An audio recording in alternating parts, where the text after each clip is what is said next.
আসসালামু আলাইকুম রহমতুল্লাহ। দর্শক, এইবার আমরা দেখব কিভাবে ইট বানানো হয়। আমরা এখন যাচ্ছি ইট খোলাতে। ইট বানানো দেখতে আসলাম। পাশেই ইটের ভাটা রয়েছে।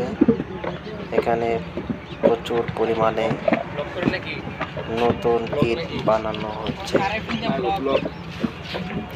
কর্মের ফাঁকে বিকেল বেলা ঘুরতে এসে আমরা ইট বানানো দেখতে আসলাম।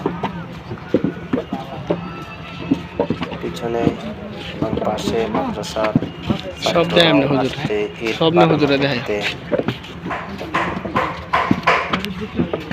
দর্শক দেখুন, চতুর্পাশে ইট বানিয়ে রেখেছে। আমি কিছুক্ষণ সময় দাঁড়িয়ে থেকে ইট বানানো দেখলাম। সামনের ইটগুলো একেবারেই নতুন।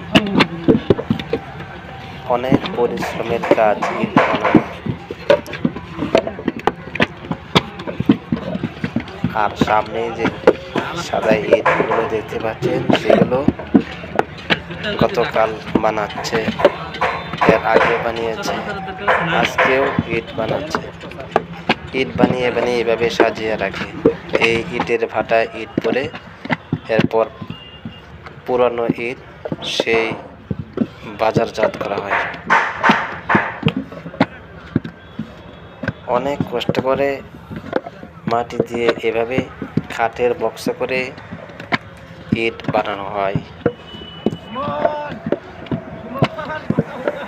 মাটির খাম্বির একজনে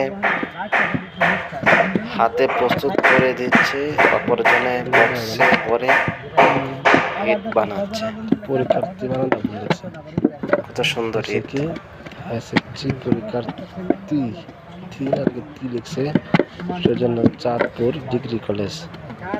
দেখতেই পাচ্ছেন কত সুন্দর ইট বানাচ্ছে। এইচএসসি পরীক্ষার্থী চাঁদপুর ডিগ্রি কলেজ।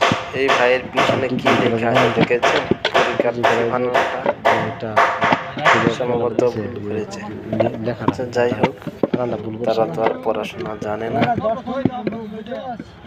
তারা তারা কায়িক শ্রম দ্বারাই জীবিকা নির্বাহ করে থাকে। হচ্ছে ময়মনসিংহ কুয়াকান্দাপাড়া। কি সুন্দর ও ইট, মাশাআল্লাহ।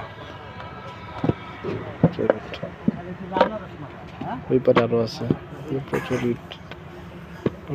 এইভাবে ইট বানিয়ে সাজিয়ে রাখা হয় পুরো ইটের ভাটায়।